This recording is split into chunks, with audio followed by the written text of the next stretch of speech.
ഈ കാണുന്നതാണ് അരുവിപ്പുറം ക്ഷേത്ര നടയിലൂടെ ഒഴുകുന്ന നെയ്യാറാണ്.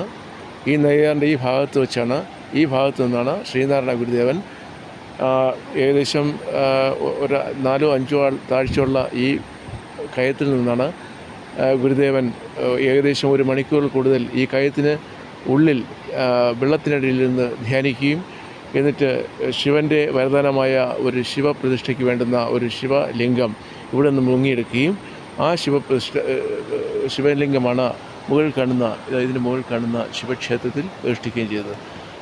സത്യം പറഞ്ഞാൽ അത് നമുക്ക് ഇവിടെ വന്ന് നിൽക്കുമ്പോൾ തന്നെ നമുക്ക് രോമാഞ്ചം കൊള്ളുന്ന രംഗങ്ങളാണ് ഇവിടെ കാണുന്നത്.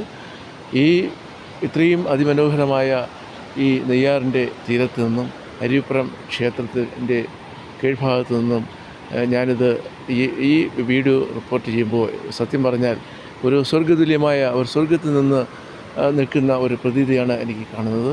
ഇവിടെ വരുമ്പോൾ നമ്മൾ അരുവിപ്പുറം ക്ഷേത്ര സന്നിധിയിൽ വരുമ്പോൾ സത്യത്തിൽ നമുക്ക് ഈ ക്ഷേത്ര നടയിൽ നിൽക്കുമ്പോൾ തന്നെ കൈലാസത്തിലോ അല്ലെങ്കിൽ സഹ്യപർവ്വതത്തിലോ ഒക്കെ നിൽക്കുന്ന ഒരു പ്രതീതിയും ഗുരുദേവൻ്റെ ഒരു മാസ്മരികമായ ഒരു അനുഗ്രഹം നമ്മിൽ ചൊരിയുന്നു എന്ന് തോന്നത്തക്ക രീതിയിൽ തോന്നുകയാണ്.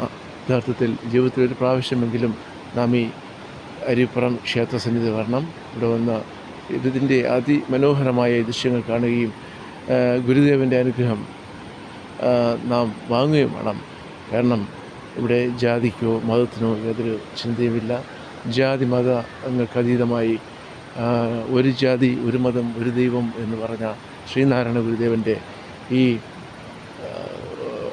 പുണ്യ സ്ഥലമായ അരുവിപ്പുറം ക്ഷേത്ര സന്നിധിയിൽ വന്ന് ഒരു നേരം ഒന്ന് തൊഴുകയോ ഈ പ്രകൃതി ഭംഗി ആസ്വദിക്കുകയോ ചെയ്താൽ യഥാർത്ഥത്തിൽ നമുക്ക് ഒരു സ്വർഗം കിട്ടുന്ന അനുഭൂതി തന്നെയാണ് ഉള്ളത്. ആരും മറക്കരുത്. ഈ ഗുരുദേവൻ്റെ ഈ പുണ്യഭൂമി വന്ന് ഒരു പ്രാവശ്യമെങ്കിലും ഇവിടെ തൊഴുത് ഗുരുവിൻ്റെ അനുഗ്രഹം വേണമെന്ന് അപേക്ഷ മാത്രമേ എനിക്കുള്ളൂ.